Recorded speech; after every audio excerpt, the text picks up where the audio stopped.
Welcome dear rockets, कैसे हैं आप सभी। तो क्या आप जानते हैं कि आजकल चैनल पर एक्सप्लेन करने के लिए हम किस तरह से ढूंढते हैं मूवीज को। तो सबसे पहले तो हम ये देखते हैं कि इसमें कितने ट्विस्ट हैं जो हमारी इंटेलिजेंट ऑडियंस गैस कर पाएगी और कितने नहीं कर पाएगी। फिर ऐसी मूवीज पर भी नैरो डाउन करते हैं जो दूसरे चैनल्स पर एक्सप्लेन नहीं की गई। इस तरह कई बातों को ध्यान में रखते हुए ऐसी मूवीज चुनकर लेकर आते हैं जिसमें कोई तो ऐसा ट्विस्ट हो जो आप लोग गेस नहीं कर पाएंगे। तो आज भी एक ऐसी ही मूवी लेकर आए हैं आपके लिए जिसमें गॉड्स हैंड किलर नाम का एक कातिल है जो ये कहकर कत्ल कर रहा है कि भगवान मुझसे ये सारे कत्ल करने को कह रहे हैं, क्योंकि भगवान के देखो इतने सारे हाथ हैं नहीं कि वो धरती पर आकर इंसान के रूप में जी रहे इन डीमंस को मार डाले। तो उन्होंने भाई मुझे चुना है इस पुण्य काम के लिए। ये मेरे हाथ भगवान के हाथ हैं, इसीलिए इस कातिल को गॉड्स हैंड किलर कहा जाता है। इस तरह भगवान के नाम पर ये कत्ल पे कत्ल किया जा रहा है और FBI एजेंट्स भी उसका पता नहीं लगा पाते। ऐसे में मूवी का हीरो सामने आता है और कहता है कि मैं उस कातिल को जानता हूँ। फिर वो अपने बचपन की कहानी सुनाता है जिसके जरिए खुलनी शुरू होती है इस कहानी की कई कई घटनाएं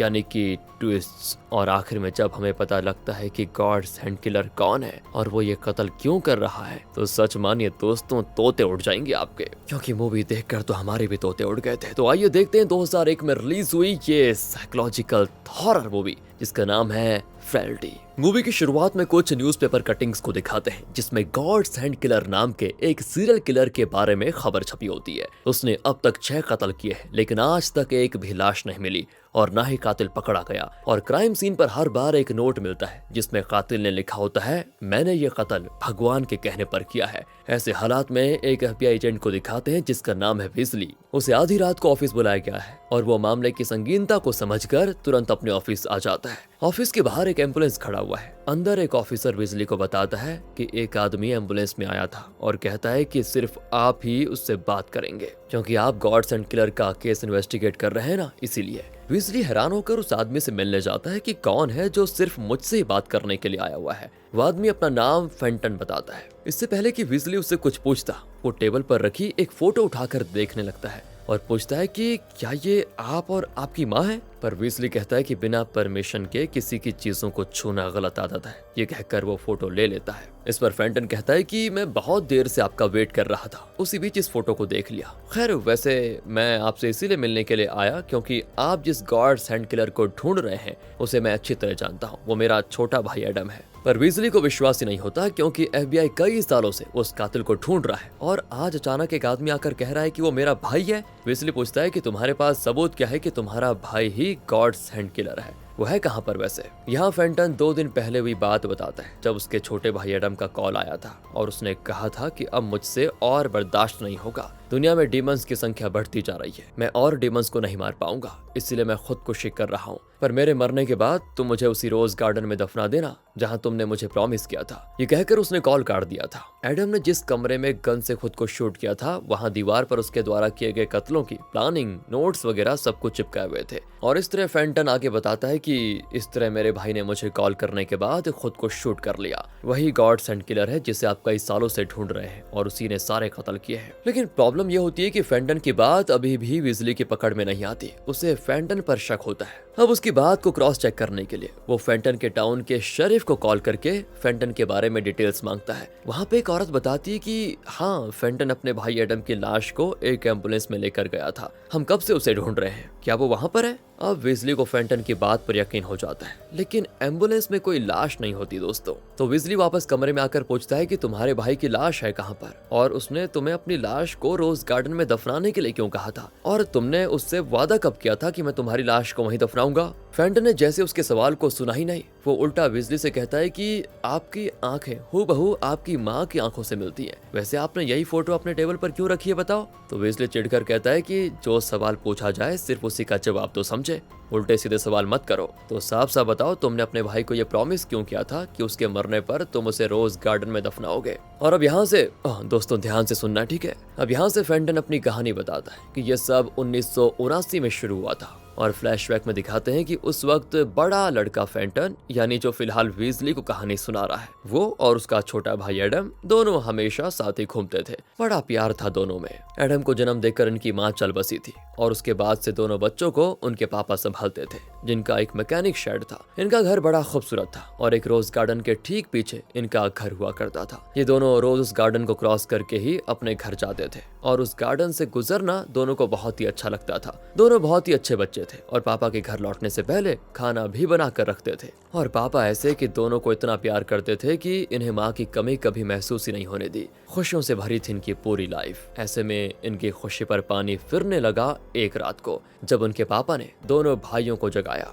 एक्चुअली इनके घर में एंजल की एक मूर्ति थी जो अचानक से चमकने लगी थी, जिसे सिर्फ पापा ने देखा था। इतना ही नहीं, पापा को उसमें सच में एक एंजल का रूप दिखा जिसने कहा कि अब से तुम भगवान के लिए काम करोगे। भगवान ने खास तुम्हारे परिवार को अपने इस काम के लिए चुना है, क्योंकि इस दुनिया में डिमंस की संख्या बढ़ती जा रही है। उनका जल्द से जल्द खात्मा करना होगा और भगवान चाहते हैं कि उनके लिए तुम्हारा परिवार डिमंस को खत्म करने का काम करे। एंजल ने यह भी कहा था कि कुछ ही दिनों में भगवान तुम्हें डिमंस को पहचानने की शक्ति देंगे और उन्हें मारने के लिए हथियार भी तुम्हें देंगे। तो अगर तुमने भगवान के लिए ये काम किया तो जब दुनिया मिट जाएगी तो तुम्हारा परिवार स्वर्ग जाएगा। फैंटन को पापा की ये सारी बातें एकदम बेमतलब लगती है और वो बौखला कर बैठा होता है कि आधी रात को ये पापा को क्या हो गया। लेकिन अभी एडम छोटा है और वो पापा की बात को तुरंत विश्वास कर लेता है और बहुत ही एक्साइटेड होकर पूछता है कि फिर तो हमें सुपर पावर्स मिलेंगे ना पापा। पर फैंटन का चेहरा देखकर पापा समझ जाते हैं कि उसे ये सब पागलपन लग रहा है। वो कहते हैं कि बेटा, सुनने में ये कितना भी अजीब क्यों न लग जाए, लेकिन मुझ पर विश्वास करो।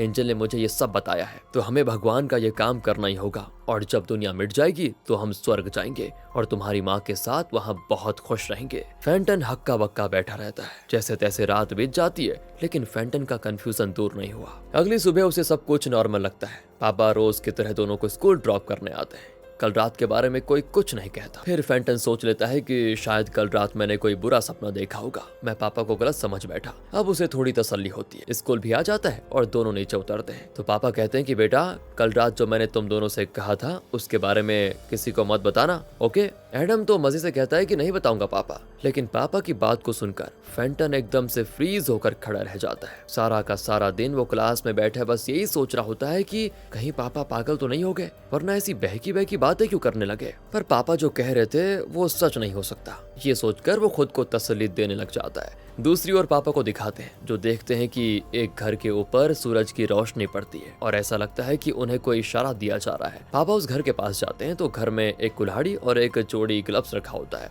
पापा उन्हें उठाकर घर लेकर आ जाते हैं और कहते हैं कि भगवान ने हमें हथियार दे दिए, लेकिन ये ग्लव्स क्यों दिए, ये मेरी समझ में नहीं आ रहा। इस तरह पापा अपने धुन में मस्त होते हैं। फैंटन की तो सांसें रुक जाती है कि ये क्या चल रहा है। पापा किसी दुकान से कुल्हाड़ी लेकर आए हैं और कह रहे हैं कि भगवान ने दिया है। वो बहुत ही डर जाता है। लेकिन अगले ही दिन पापा फैंटन से कहते हैं कि बेटा, तुम मेरी बात पे विश्वास नहीं कर रहे हो ना? एंजल ने कहा था कि तुम यकीन नहीं करोगे, लेकिन ये देखो, भगवान ने दूसरा हथियार भी दे दिया। कहकर वो फैंटन को एक रॉड दिखाते हैं। वो कहते हैं कि ये भी मुझे भगवान ने ही दिखाया था। इतना ही नहीं दोस्तों, अब पापा के पास 6 लोगों की एक लिस्ट भी होती है और वो कहते हैं कि भगवान ने कहा है कि हमें इन 6 डिमंस को खत्म करना होगा। पर उन्हें ये लिस्ट मिली कहाँ से? और तब दिखाते हैं कि जब वो कार के नीचे लेटकर कोई रिपेयर कर रहे थे तो अचानक कार का निचला हिस्सा एक चर्च जैसा दिखने लगा और वहां पर एक एंजल ने उनको ये नाम बताया। पापा कहते हैं कि जैसे जैसे एंजल नाम बताता गया मैंने अपने नोटपैड में लिख दिया। पागलपन की भी हद होती है यार। यही सोचकर फैंटन कहता है कि पापा, आप ये क्या कर रहे हैं? ये लोग इंसान हैं, डिमंस नहीं। क्या आप सच में इनकी जान लेने की बात कर रहे हैं?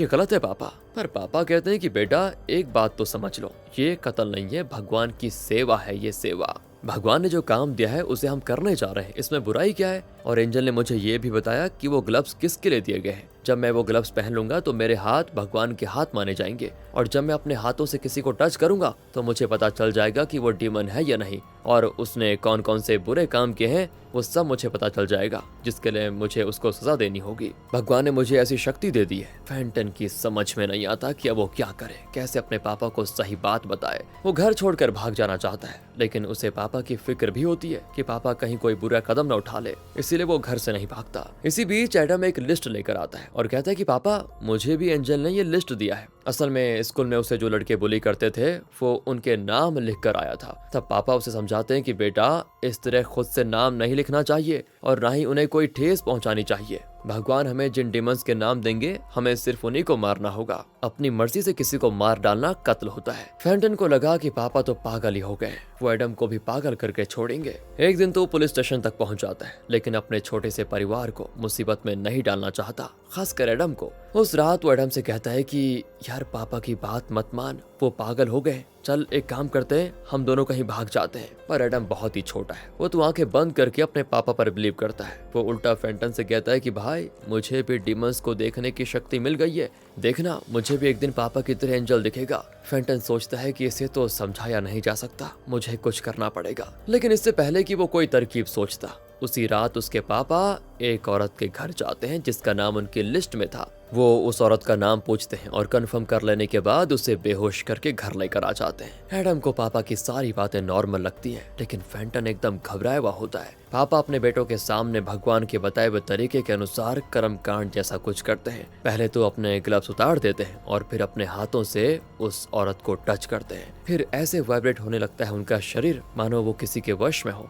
फिर उनके चेहरे पे आक्रोश दिखता है और उस कुल्हाड़ी से वो उस औरत पर बार बार वार करके उसका खात्मा कर लेते हैं। इस तरह हुआ था पहला कत्ल। फिर उसकी लाश के टुकड़े टुकड़े कर करके एक कवर में डालकर घर के आगे वाले रोज गार्डन में उसे दफना दिया जाता है। लेकिन तब भी पापा कहते हैं कि दफनाने का भी एक तरीका बताया है भगवान ने, और उसी तरीके से हमें ये करना होगा। ये औरत भले ही डीमन रही हो, लेकिन शरीर तो इंसान का है, इसलिए हमें उसे रिस्पेक्ट देना होगा। वो ये सब कुछ कर रहे होते हैं तो फेंटन तो बहुत ज्यादा रो रहा होता है। वो कहता है कि आप कातिल हैं पापा, आपको पुलिस पकड़ेगी, देख लेना। पर पापा उल्टा कहते हैं कि बेटा ये औरत एक डीमन थी, इसे खत्म करके हमने भगवान की सेवा की है, ये कत्ल नहीं है। और भगवान ने मुझे ऐसी शक्ति दी है कि इसे टच करके मुझे पता चल गया था कि ये डीमन है। तुम्हें ये सब समझने में बेटा कुछ साल लग जाएगा अभी। और एंजल ने कहा है कि अगर हमारा ये काम किसी और को पता चला तो हम में से किसी की मौत हो जाएगी। इस तरह पापा ने फेंटन को बहुत ही डरा के रखा हुआ था। अभी आ जाइए प्रेजेंट में। प्रेजेंट में फेंटन बताता है कि मेरा बचपन इतना घिनौना था सर,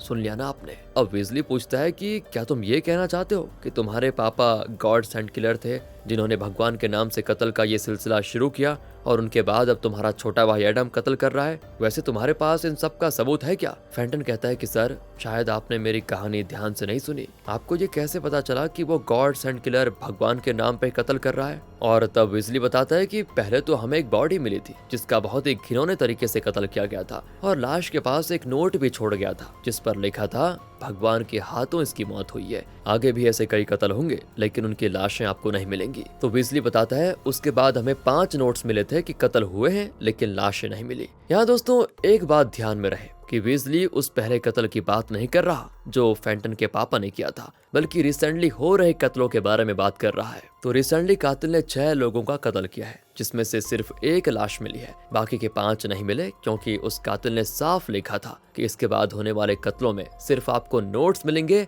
लाशें नहीं। और क्योंकि लाशें नहीं मिली तो इनकी इन्वेस्टिगेशन आगे बढ़ नहीं पा रही। ये सारी बातें विजली फेंटन को बता रहा होता है, और अब फेंटन कहता है कि आप खुद ही गेस कर लीजिए कि वो लाशें कहाँ हो सकती हैं। तब विजली को स्ट्राइक होता है कि उन्हें रोज गार्डन में दफनाया गया होगा। अगले ही सेकंड विजली फेंटन से कहता है कि मुझे उस रोज गार्डन में लेकर चलो, पर जाने से पहले ये हथकड़ी पहन लो। असल में दोस्तों विजली को फेंटन पर भी शक है, क्योंकि वो खुद ऐसे बाप का बेटा है जो कत्ल करता था। इतना ही नहीं, बचपन में ना चाहते हुए भी फेंटन को उन कत्लों में अपने पापा का साथ देना पड़ा था। तेज बारिश हो रही होती है और ऐसे में ये दोनों रोज गार्डन की ओर जा रहे होते हैं। तो रास्ते में विजली पूछता है कि चलो अपनी कहानी को आगे बढ़ाओ और बताओ कि तुमने अपने भाई से ये वादा क्यों किया था कि उसके मरने पर तुम उसे रोज गार्डन में दफना दोगे। पर आगे की कहानी बताने के बजाय फेंटन फिर एक बार विजली से उसकी माँ की उस फोटो के बारे में पूछता है जो विजली के टेबल पर रखा हुआ था। इस पर विजली को गुस्सा आ जाता है और कहता है कि मैंने इसलिए वो फोटो टेबल पर रखा हुआ था क्योंकि तुम्हारे बाप जैसे किसी कातिल ने ही मेरी माँ का कत्ल कर दिया था। मेरी माँ के मरने से पहले ली गई वो आखिरी फोटो थी। इस पर फेंटन पूछता है, अच्छा तो क्या आपने उस कातिल का पता लगाने के लिए FBI ज्वाइन किया था? विजली कहता है कि मेरी बात छोड़ो, अपनी कहानी को आगे बढ़ाओ। अब फेंटन आगे की कहानी को बताता है और फ्लैशबैक में दिखाते हैं कि उस पहले कत्ल के बाद कुछ दिन तो पापा एकदम नॉर्मल रहे थे। इस वजह से फेंटन को थोड़ा चैन आने लग गया और उसे लगा कि हो सकता है कि पापा को शायद कुछ हो गया होगा उस दिन, इसलिए उन्होंने ऐसा कत्ल कर दिया, लेकिन अभी वो ठीक है, चलो भगवान का शुक्रिया अदा। लेकिन उसके दिमाग में कहीं न कहीं एक डर जरूर बैठ गया था। जिस रोज गार्डन से दोनों भाई मजे से गुजरते थे, अब वहाँ जाने से फेंटन डरता है और कहता है कि मैं दूसरी तरफ का घुमावदार रास्ता ले लूंगा, लेकिन रोज गार्डन से नहीं जाऊंगा। फेंटन को लगभग यकीन होने लग गया था कि अब पापा कोई कत्ल नहीं करेंगे, लेकिन उसी रात उस पर टूटा अगला पहाड़। पापा ने उस लिस्ट पर लिखे दूसरे इंसान को मारने का प्लान बना लिया था। वो फेंटन को भी इस काम में शामिल करना चाहते हैं। अगला विक्टिम है एक बुजुर्ग आदमी जो एक सुपरमार्केट में जाता है। ये लोग बाजार में उसका इंतजार करने लगते हैं। फेंटन कहता है कि पापा दिन दहाड़े आप कत्ल करने वाले हैं क्या? उस तरफ कैमरा भी है, हम पकड़े जाएंगे। पर पापा कहता है कि बेटा तुम भूल रहे हो, ये भगवान का काम है जो हम कर रहे हैं। हमारा रूप किसी भी कैमरे में कैप्चर नहीं होगा। तुम बस मुझ पर और भगवान पर विश्वास रखो और इस काम में सिर्फ मेरा साथ दो। इतने में वो आदमी वापस अपनी कार के पास आ जाता है। पापा जैसे तैसे फेंटन को मनाकर वहां भेजते हैं और फेंटन अपने कैट को ढूंढने के बहाने उनके कार के पास आ जाता है। जब वो बुजुर्ग फेंटन से कुछ पूछने के लिए झुकता है तो पीछे से पापा उसके सर पे भगवान के दिए हुए उस रॉड से मार देता है। वो आदमी वहीं पर बेहोश और फिर उसको घर लाया जाता है। क्योंकि इस बार फेंटन भी इस प्लान में शामिल हुआ था तो वो और घबराया हुआ होता है कि इस कत्ल का कहीं मैं भी जिम्मेदार ना हो जाऊं। लेकिन पापा अपने ग्लव्स उतारते हैं और इस आदमी के सर पे हाथ रखते हैं और तब पापा का खतरनाक रूप देखकर फेंटन तो सहम जाता है। पहले कत्ल में पापा को इतना आक्रोश नहीं था, लेकिन इस बार आक्रोश उनके चेहरे पे दिखता है और वो आदमी को इतना जोर से कुल्हाड़ी मारते हैं कि वो तहस नहस हो जाता है। उसके टुकड़े टुकड़े करके उसी रोज गार्डन में दफना रहे होते हैं वो लोग। लेकिन ये देखिए, इस बार पापा फूट फूट कर रो रहे होते हैं और कहते हैं कि ये आदमी बहुत ही बुरा था, जल्लाद था बेटा। फेंटन को पापा का ये पागलपन जैसे हजम ही नहीं होता, क्योंकि वो खुद कत्ल कर रहे हैं और फिर उसको जस्टिफाई भी कर रहे हैं। पापा के जाने के बाद वो एडम को फिर समझाता है कि भाई पापा के साथ रहोगे तो तुम भी कातिल बनोगे, मेरे साथ चलो, कहीं भाग चलते हैं। पर एडम कहता है कि भाई पापा कातिल नहीं है, वो भगवान की सेवा कर रहे हैं, भगवान के सेवक है वो, तुम ही हो कि तुम्हें भगवान पर विश्वास नहीं है। ये कहकर वो घर के अंदर भाग जाता है और पापा को बता देता है। अगली सुबह पापा फेंटन से बात करते हैं कि बेटा हम कत्ल नहीं कर रहे, कितनी बार बताओ, बुराई को इस दुनिया से खत्म कर रहे हैं बस। पर फेंटन उनकी एक नहीं सुनना चाहता, तो वो कहते हैं कि एंजल ने पहले ही कहा था कि तुम भगवान में बिलीव नहीं करोगे। उसने तुम्हारे बारे में एक और बात भी कही थी, लेकिन मैंने उस बात का यकीन नहीं किया। मैं जानता हूँ कि तुम्हारे अंदर भगवान का विश्वास कैसे जगाना है। ये कहकर वो फेंटन को बाहर लेकर जाते हैं और कहते हैं कि यहाँ पे तुम अकेले एक बड़ा गड्ढा खोदो, लंबाई चौड़ाई और गहराई 10 फीट होनी चाहिए, और हाँ, भगवान का नाम लेते लेते गड्ढा खोदो। जब तुम गड्ढा खोद लोगे तो देखना तुम्हें खुद भगवान की बातों पे यकीन होने लगेगा। पर फेंटन कहता है कि मैं चाहे गड्ढा खोदते खोदते मर जाऊंगा, लेकिन भगवान के नाम पे आप जो कत्ल कर रहे हैं उन्हें सही कभी नहीं मानूंगा पापा। वो बेचारा थक जाता है, बेहोश भी हो जाता है, लेकिन एक बार भी भगवान का नाम नहीं लेता और फिर उठकर गड्ढा खोदने में लग जाता है। उसे चोट भी लगती है, लेकिन फिर भी वो भगवान के नाम से कत्ल करने की बात को गलत ही कहता है। पर पापा उसका दर्द कम करने के लिए उसे कोई दवाई देते हैं। आखिर पापा जो ठहरे। लगभग 5 दिन तक वो गड्ढा खोदते जाता है और 5वें दिन वो 10 बाई 10 बाई 10 का गड्ढा खोद देता है, वो भी अकेला। पापा पूछते हैं कि क्या अब तुम्हें यकीन आ गया है कि भगवान ने हमें ये काम दिया है? फेंटन फिर भी ना में जवाब देता है। असल में पापा ने ये गड्ढा इसलिए खुदवाया था क्योंकि वो यहाँ एक बेसमेंट बनवाना चाहते थे। आगे और भी कत्ल करने होंगे तो उन्हें छुपाने के लिए ये जगह तैयार की जाती है। फेंटन बौखला जाता है कि मेरे हाथों गड्ढा खुदवाकर पापा अपना कांड करने वाले हैं। जैसे तैसे बेसमेंट तैयार कर लेते हैं और वहाँ पे एक शेड भी फिक्स कर देते हैं। उसी शाम की बात है दोस्तों, पापा तीसरे विक्टिम को उठाकर लेकर आते हैं और फेंटन के हाथ में कुल्हाड़ी देते हुए कहते हैं, बेटा इस डीमन का अंत तुम करोगे। पर अब फेंटन और नहीं कर सकता और वहाँ से तेजी से भाग निकल जाता है और सीधे जाता है शेरिफ ऑफिस के घर, उन्हें सारी बात बता देता है। पर शेरिफ को उसकी किसी भी बात पर विश्वास नहीं होता और वो उल्टा पापा को कॉल करने वाला होता है। फेंटन कहता है कि सर आप तो कातिल को ही कॉल करने वाले हैं, प्लीज मत कीजिए, आप अभी चलिए, सब पता चल जाएगा आपको। इस पर शरीफ मान जाता है और दोनों फेंटन के घर जाते हैं। शरीफ पापा से पूछता है कि ये आपका बेटा क्या कह रहे हैं? पापा कहते हैं कि सर इसने एक बहुत बड़ी गलती की है और मैंने इसे उसकी सजा दी, इसलिए गुस्सा होकर न जाने क्या क्या बकवास कर रहा है। पर फेंटन कहता है कि सर पापा की बात मत मानिए, ये झूठ बोल रहे हैं, अगर आपको यकीन नहीं होता तो प्लीज एक बार बेसमेंट में चेक कर लीजिए, सब पता चल जाएगा आपको। शरीफ हैरान रह जाता है कि ये बच्चा इतना जोर क्यों दे रहा है इस बात पर। वो भी बेसमेंट में जाकर चेक करता है, लेकिन वहाँ पे ना तो वो तीसरा विक्टिम होता है और ना ही एडम होता है। फेंटन समझ जाता है कि पापा ने जरूर कोई चाल चली हुई है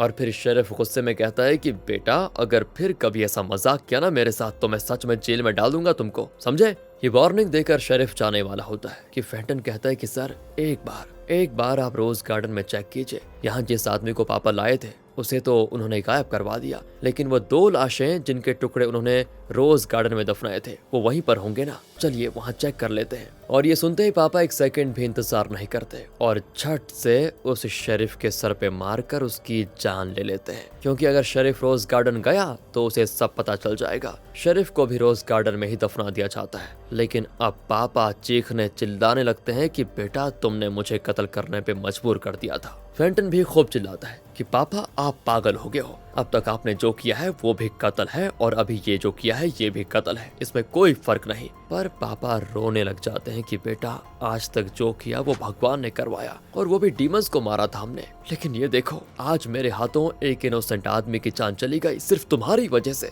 फेंटन का तो दिमाग खराब हो जाता है, वो कहता है कि पागल आदमी, मैं अभी जाकर सभी को बताने वाला हूँ कि तुम यहाँ पर क्या कर रहे हो। इस पर तो पापा गुस्से में फेंटन पर कुल्हाड़ी उठा देते हैं, लेकिन ऐन वक्त पर एडम उनको रोक लेता है। फेंटन फिर एडम को कहता है कि चल भाई कहीं भाग चलते हैं, लेकिन एडम पापा को छोड़कर कहीं जाने वाला है ही नहीं। फेंटन चाहता तो अकेला भाग सकता था, लेकिन वो अपने भाई को छोड़कर नहीं जाना चाहता, क्योंकि फिर पापा उसे भी अपने तरह एक कातिल बना लेंगे। फिर पापा फेंटन को अकेले बेसमेंट में लेकर जाते हैं। आपको याद होगा कि पहले भी एक बार पापा ने फेंटन से कहा था कि एंजल ने मुझसे एक बात कही थी, लेकिन मैंने उस बात का यकीन नहीं किया। तो ऐसा एंजल ने क्या कहा था वो अब बताया जाता है। बेटा एंजल ने कहा था कि मेरा बेटा फेंटन यानी कि तुम एक डीमन हो, लेकिन उस वक्त मैंने यकीन नहीं किया था जब मुझे एंजल ने बताया, पर अब मुझे यकीन होने लगा है कि तुम भगवान को नहीं मानते और खुद एक डीमन हो तुम, लेकिन क्योंकि तुम मेरे बेटे हो इसलिए मैं तुम्हें मार नहीं सकता। मुझे पता है कि एक दिन तुम भी भगवान की सेवा में मेरी मदद जरूर करोगे,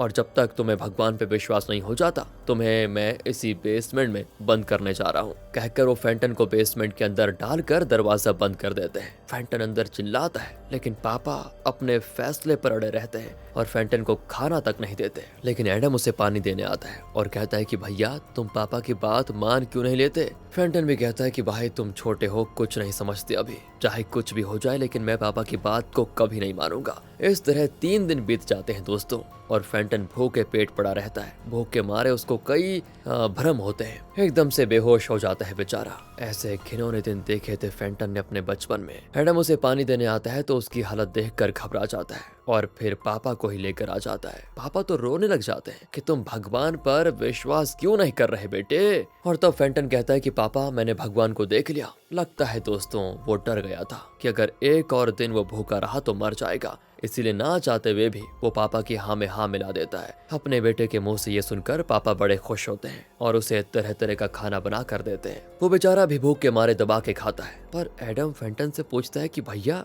भगवान दिखते कैसे हैं, मुझे भी बताओ ना। और उन्होंने तुमसे कहा क्या? मैंने डीमंस को तो देख लिया लेकिन भगवान को एक भी बार नहीं देखा। मुझे भगवान क्यों नहीं दिखते भैया, बताओ ना। तब पापा कहते हैं कि बेटा भैया को परेशान मत करो, तुम खुद जल्दी भगवान को देखोगे। अगर भैया ठीक से नहीं खाएंगे तो आज रात का कांड कैसे कर पाएंगे, क्योंकि हम आज रात एक बहुत ही बुरे डीमन का खात्मा करने वाले हैं। ये सुनकर फेंटन का दिमाग अब फिर से बौखला जाता है कि अब इस श्रृंखला का कोई अंत ही नहीं है। उस रात वो फेंटन को ग्लव्स देते हैं और कहते हैं कि बेटा आज रात का शुभ कार्यक्रम तुम करोगे। वो उसे अगले विक्टिम के घर पर लेकर जाते हैं और उस आदमी से कहते हैं भाई साहब हमारी गाड़ी का टायर पंचर हो गया है, जरा आप देखेंगे, अगर आपके पास स्पेयर व्हील है तो प्लीज मदद कीजिए। वो भी कहता है कि हाँ हाँ जरूर अंदर आइए। फिर क्या था, पीछे से बाप बेटा उस पर वार करके उसे अपने बेसमेंट में लेकर आते हैं। हमेशा की तरह पापा उसके शरीर को टच करते हैं तो उसका शरीर वाइब्रेट होने लग जाता है और वो फेंटन को आवाज देते हैं कि बेटा ये शैतान है, शैतान, जल्दी मार डालो इसको।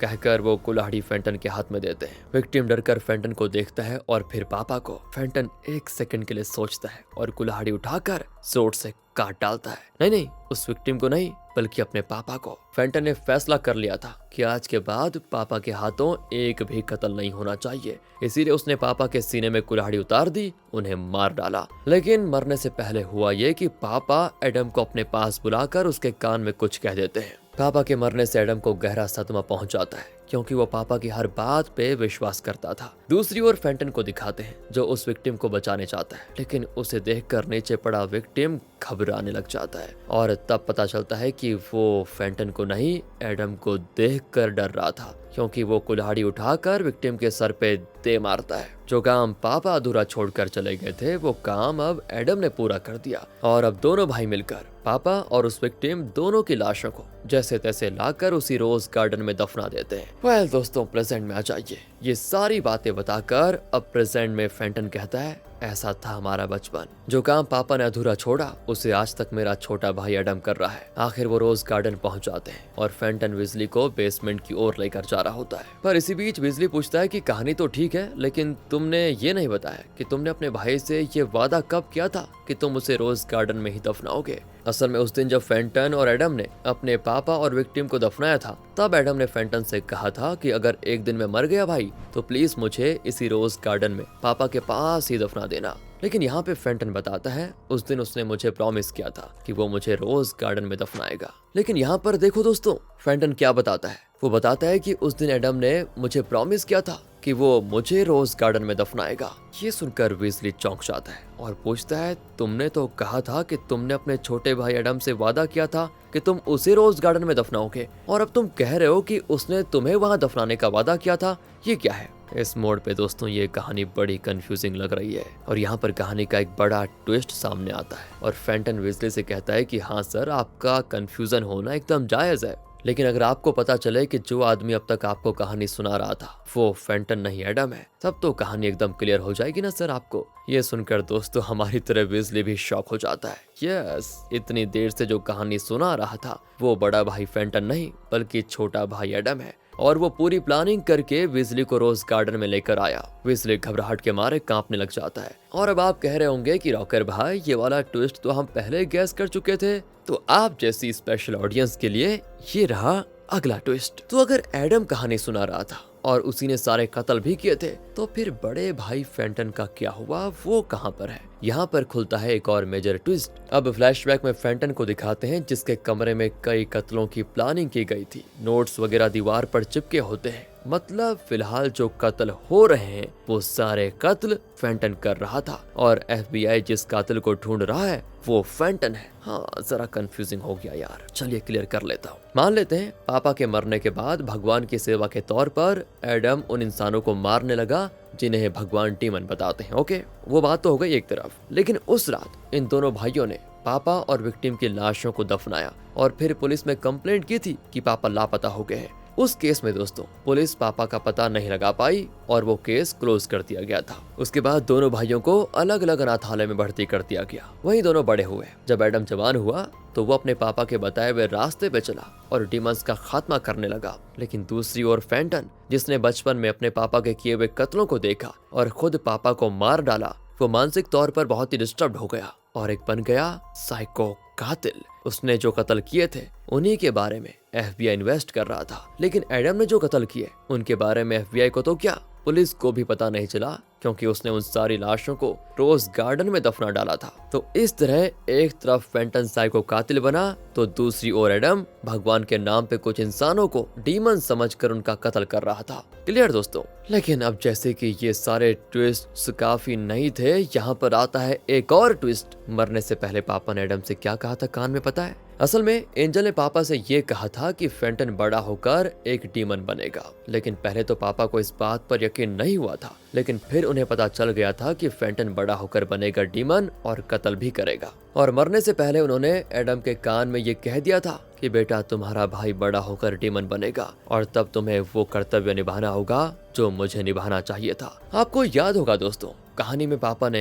एडम से एक बार ये जरूर कहा था कि बेटा इस तरह अपने मन से कोई लिस्ट मत बनाओ, क्योंकि भगवान खुद हमें डीमंस की लिस्ट देंगे। हमें उन्हीं की जान लेनी है जिनके नाम भगवान देंगे। हमें अपनी तरफ से किसी को नहीं मारना है, और जब वक्त आएगा ना तो तुम्हें खुद पता चल जाएगा कि तुम्हें किस डीमन का खात्मा करना है। तो मूवी की शुरुआत में ही एडम को भगवान की तरफ से फेंटन का नाम बताया गया था दोस्तों, और एडम समझ गया था कि उसका भाई फेंटन अब एक डीमन बन चुका है। इसीलिए जैसा पापा ने कहा था उसने फेंटन को मार डाला और उसे रोज गार्डन में दफना दिया। लेकिन अब यहाँ पे सवाल ये उठता है कि एडम ये सब विजली को क्यों बता रहा है और उसे रोज गार्डन में क्यों लेकर आया, और यहाँ पर आता है पहला और एक और अनएक्सपेक्टेड ट्विस्ट ब्रो। एडम मुड़कर वीजली से फिर पूछता है कि सर, आप अपनी माँ के कातिल का पता लगाने के लिए FBI में आए थे राइट, पर आपने पता नहीं लगाया राइट। सुनकर वीजली गुस्से में एडम पर हमला करने की कोशिश करता है और तब एडम उसे पकड़ लेता है और जब एडम उसे टच करता है तो उसे एक विजुअल दिखता है और एडम का पूरा शरीर वाइब्रेट होने लग जाता है जैसा कि पापा का होता था। उसे सच दिखाया जाता है और सच ये है कि असल में वीजली की माँ का कातिल कोई और नहीं,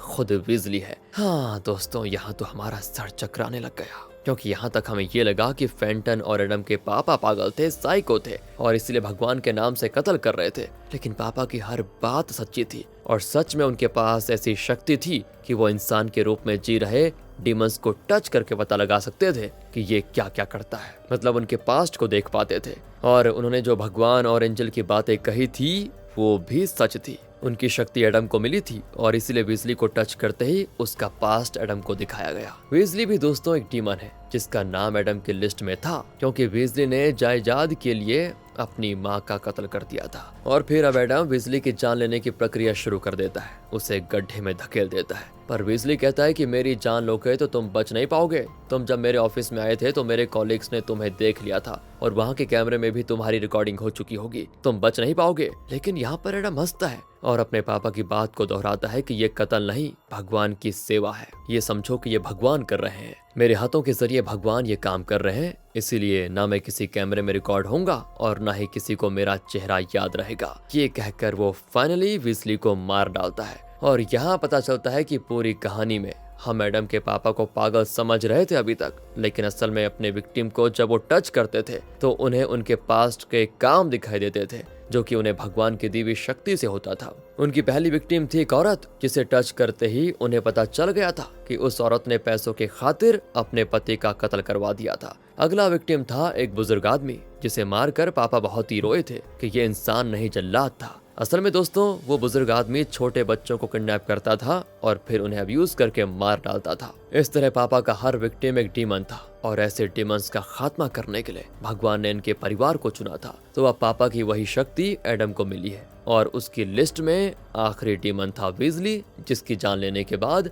एडम ने उसे रोज गार्डन में दफना दिया। तो क्या कहानी खत्म हुई? नहीं दोस्तों, कट करके सीधे दिखाते हैं FBI ऑफिस को जहां हलचल मची हुई है क्योंकि वीजली गायब है। उस दिन जब एडम FBI ऑफिस आया था तो वहां पर एक ऑफिसर था जिसने उसे वीजली के ऑफिस में बिठाया था। तो सभी उस ऑफिसर से पूछते हैं कि वीजली से मिलने के लिए जो आदमी आया था वो कैसा दिखता था, कहीं वही तो गॉड सेंड किलर नहीं है? वो ऑफिसर कहता है मैंने उसे देखा तो था, उससे हाथ भी मिलाया था, लेकिन अभी न जाने क्यों मुझे उसका चेहरा याद नहीं आ रहा। बाकी लोग भी कंफ्यूज होकर CCTV फुटेज को चेक करते हैं तो ठीक उन जगहों पर जहां एडम दिखता है वहां पे वीडियो में डिस्टर्बेंस हो जाता है और एडम का चेहरा बिल्कुल भी नजर नहीं आता। वो इसीलिए क्योंकि जैसा एडम के पापा ने कहा था कि जब हम भगवान का काम कर रहे हो तो कोई कैमरा, कोई भी डिवाइस हमें रिकॉर्ड नहीं कर सकता और अगर कोई देख भी ले तो उसे कुछ याद नहीं रहेगा। तो इस तरह यहाँ पर एडम बच जाता है, लेकिन उसने शरीफ ऑफिस में अपना नाम फेंटन बताया था और यहाँ रिवील होता है कि फेंटन ने जो कत्ल किए उन लाशों को वो अपने घर के नीचे दफना लेता था। ये उसका साइको एटीट्यूड था और ऐसा करके उसे अजीब खुशी मिलती थी। ये सारी बातें जानकर एडम ने ही अपने भाई को मार डाला क्योंकि फेंटन का नाम भी भगवान की लिस्ट में था, ये तो आपको पता है। और क्योंकि एडम ने FBI ऑफिस में खुद को फेंटन बताया तो अब FBI फेंटन के घर को ट्रैक करके आ जाते हैं और उन सारी लाशों को निकाल पाते हैं जो फेंटन ने घर में दफना रखी थी। वो फेंटन के सारे प्लान्स देख पाते हैं, उसमें उसके विक्टिम्स की एक लिस्ट भी होती है जिसमें एडम ने जानबूझकर वीजली का नाम लिख दिया था ताकि वीजली के कत्ल का इल्जाम भी फेंटन पर लग जाए और एडम खुद बच जाए। तो अब FBI को वीजली की लाश को छोड़कर बाकी सारी लाशें मिल चुकी है। पुलिस फिर इस नतीजे पे पहुंच जाती है कि ये सारे कत्ल करके फेंटन कहीं बचकर भाग चुका है। तो फेंटन के कॉन्टैक्ट्स वगैरह से पुलिस पूछताछ करती है तो उन्हें एडम के बारे में भी पता चल जाता है और वो उसके बारे में पता लगाने उसके टाउन पहुंच जाते हैं। जब एडम फेंटन बनकर FBI ऑफिस में आया था तो वीजली ने उसके बारे में डिटेल्स जानने के लिए